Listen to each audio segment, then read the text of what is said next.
Hey there, I'm Ava. Friends sometimes joke that the monsters aren't lurking under the bed. They're sitting at the dinner table. I'm 28, back in my childhood home, trying to make it as an artist. Sounds cozy, right? Well, it was until my world got turned upside down. It all started after Dad passed. We were close, him and me, thick as thieves. He always believed in my art, even when others called me crazy for pursuing it.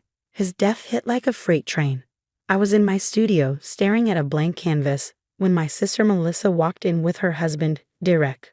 "We're worried about you," Melissa said, her eyes flitting around the cluttered room. Derek chimed in, "Yeah, this place is a dump. How about we help you clean up?" I bristled. "Thanks, but I've got it under control." But they didn't leave. In fact, they started hanging around more. At first just company, but then things started shifting. Derek began making decisions, little by little. "We should repaint the living room," he'd say, or "that old couch has got to go." I tried to ignore it, but it felt like he was slowly erasing Dad's memory. Melissa changed too, following his lead instead of backing me up like she used to. One night, I went to the kitchen for a midnight snack and overheard them. "Melissa, honey, we need to talk about the house." Derek's voice was low, urgent. "What about it?" She sounded hesitant. "Don't you think it's time we made some changes? Ava's not exactly contributing much." My blood ran cold. Were they planning to kick me out?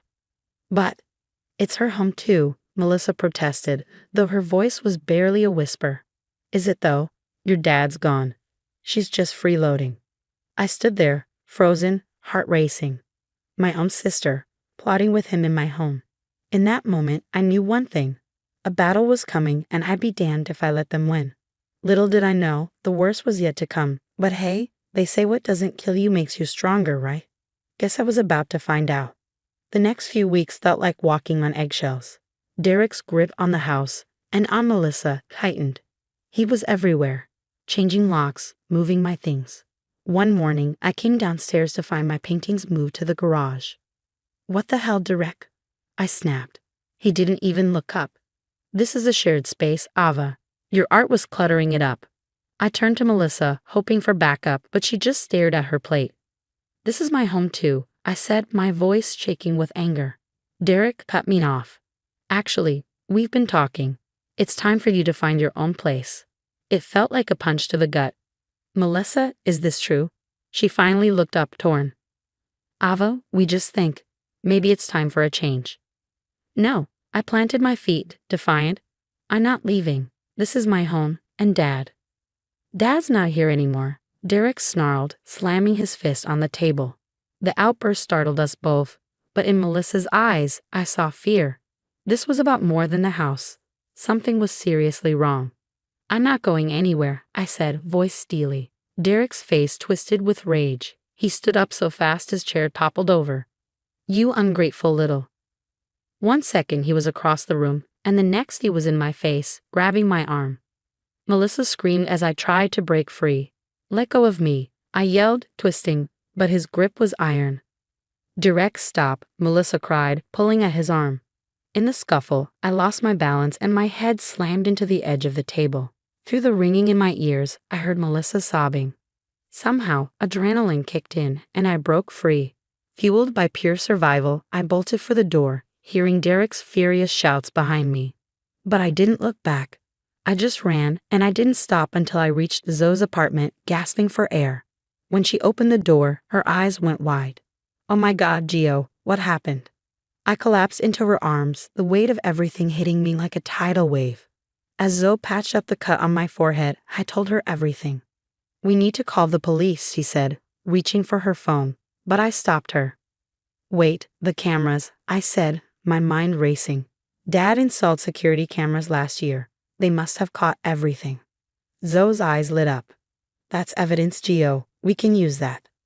A calm determination settled in me as the adrenaline wore off, leaving me shaky and sore. This wasn't just about me anymore.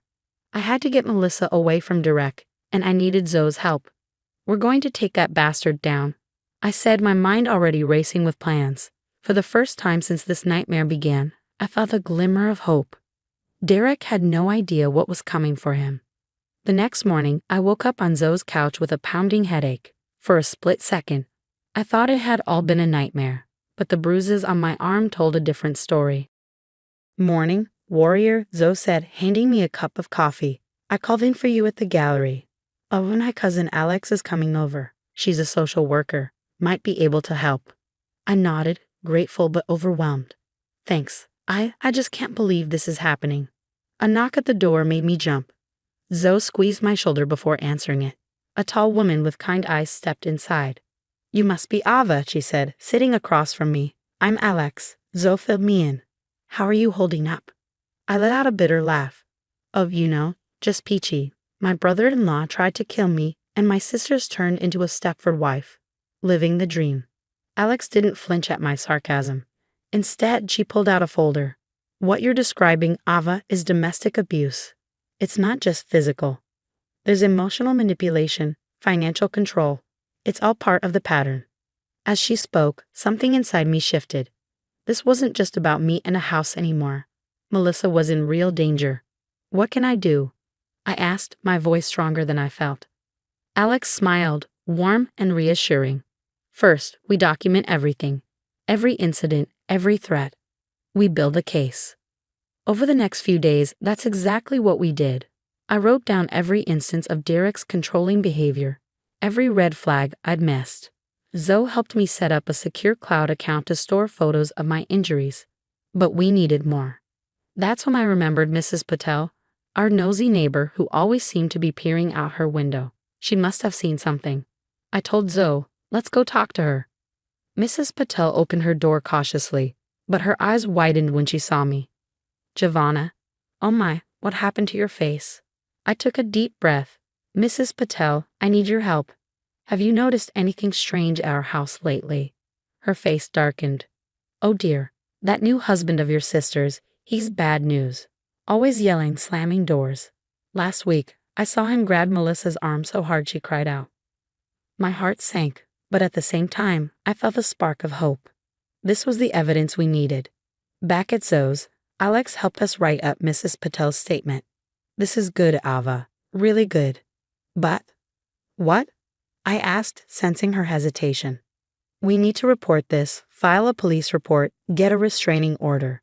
It's the only way to truly protect you and Melissa. Fear gripped me. What if they don't believe me? What if it makes things worse for Melissa? Zoe grabbed my hand, looking me in the eyes. Gio, remember what your dad always said. Courage isn't the absence of fear, it's acting in spite of it. I closed my eyes, picturing Dad's face. What would he do if he knew what was happening to his daughters? Okay, I said, opening my eyes with newfound determination. Let's do it. Let's take this bastard down. Alex nodded, a fierce look in her eyes. I'll make some calls. We'll go to the station first thing tomorrow. That night, I lay awake in bed, restless. I kept thinking about Melissa, trapped in that house with Derek. But for the first time in weeks, I felt a glimmer of hope. We had a plan. We had evidence. And most importantly, we had each other. Tomorrow, the real fight would begin. I wasn't just bruised and scared anymore. I was ready. Derek had no idea what was coming for him. I might have left that house, broken and scared, but I was coming back. Stronger than ever. Watch out, Derek. Your reign of terror is about to end. The police station loomed ahead, a fortress of justice. With Zoe and Alex flanking me, I took a deep breath and pushed through the doors. The weight of the evidence in my hands felt like a ticking bomb. We're here to report a domestic violence incident, Alex said firmly to the officer at the desk. The detective assigned to our case, a stern-faced woman named Rodriguez, listened intently as we laid out our case. When we finally got to the security footage, Detective Rodriguez's eyebrows shot up. This is irrefutable evidence, she said, her eyes glued to the screen. We're bringing him in. What followed was a whirlwind. Derek was arrested and Melissa was brought in for questioning. When I saw her, my heart clenched. She looked like a shadow of herself, small and frightened. Gio. Her voice cracked. I'm so sorry. I didn't know how to. I wrapped her in a hug, feeling her body shake with quiet sobs. It's okay, Mel. We're in this together now. The trial that followed was a brutal marathon of testimonies and evidence, but the security footage was the nail in Derek's coffin. When the judge finally handed down the sentence, a wave of relief washed over me so intensely it made me dizzy. Returning home felt surreal. Melissa and I stood in the entryway, taking it all in. It feels different, she murmured. I nodded. Yeah, but it's ours again. We can make it feel like home. The healing process was slow and often painful. Melissa dove into therapy, gradually finding her strength again. I channeled my emotions into my art, creating pieces that screamed of pain, resilience, and hope. One day, as I was painting in a living room, Melissa approached me. Gio, I know I messed up, she said quietly. I let him come between us, and I'm so sorry. I put down my brush, weighing her words. Mel, you're my sister, and I love you. But you're right, we have a lot to work through. It's going to take time. She nodded, determination shining in her eyes. I'm ready to put in the work if you are. Months passed, and our lives began to transform.